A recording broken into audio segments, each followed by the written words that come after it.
Sa bawat hakbang, may nakabuntot na hamon.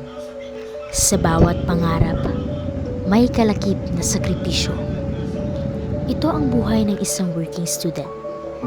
Kabataan na hindi natatakot harapin ng maaga ang realidad ng buhay.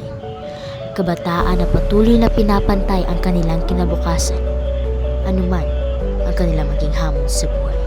Ako si Zayden at samahan niyo akong tuklasin ang kwento ng isang estudyante may determinasyon at pangarap.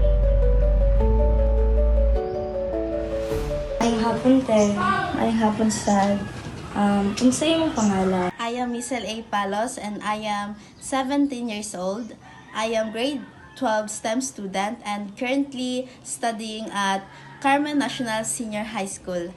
And I am from Proc 4, Poblacion Carmen, Cotabato. Unsa imong work og asa ka ga-work po? Actually, nag-work ko sa isa ka close sa akong lola na taga-diri gyapon sa Proc 4 and naga-work ko dito as nagalimpyo sa ilang balay and like housekeeper gyapon siya. Inato. Dito ko nag-work. Kamusta man ka karon? Okay ra ba ka? Ma-consider na ako akong self nga okay. Unlike before, di ba? Super chaos kaayo akong life. Dahan kay mga burdens. But now, totally okay na jud ko kay nag-heal naman pod sa past.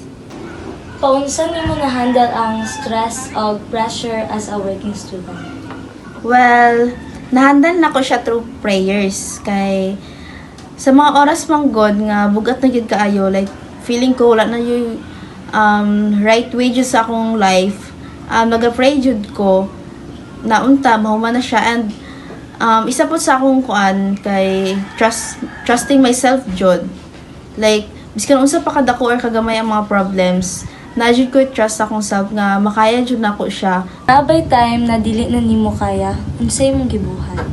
Feeling ko wala na patunguhan akong life ba. Like wala na pag-asa, bugat na kayo, sakit na kayo. To the point nga made ko decision nga gipagsisihan jud na ako siya. Nag-attempt ko and I almost killed myself. And after that, na-realize na ko tanan, na-realize na ko nga dapat di lang ko nahimuon. Dili mag-stop akong life tungod lang aning burdens nga akong na-experience karon. So kato, daghan kayo realization after that. And na-realize na ko kung unsa ka precious jud how life is. Unsa ang pinakadako nga achievement nga imong nakabuot nga naka-proud gid sa imong sarili? Siguro no, pinakadako nga achievements nako in life is kung saan na ako karon o kung aha ko karon. Kay going back kasi daghan kay mga challenges na niabot sa akong life before. And thankful ko kay nalagpasan ako siya tanan ba, and for me makonsider nako siya nga dako gid nga achievement sa akong life kay syempre naka-survive ko, and although layo pa siya pero kung makita na ako tong dati murag layo na jud ang akong naadtuan, layo na akong naabot sa life, and I'm so proud of that. Like maingon gid ako sa akong sarili nga success jud siya para sa ako. Although dili jud wala pa ako nakakuan, murag wala pa ako nakatunga, pero layo na god. Like nga to, layo na ang akong narating. Unsa ang imong motivation or naga-inspire sa imo nga magpadayon? So, one of my motivation talaga is my family, especially my sisters, di ba? Kay in school, daghan kay although kapoy na ko sa school, pero nagapadayon gyapon ko kay gusto ko makahuman og pag-eskwela. Gusto na ko maging successful in the near future kay para mahatag na ko or ma-provide na ko tanan nilang want nga wala nahatag sa akong parents.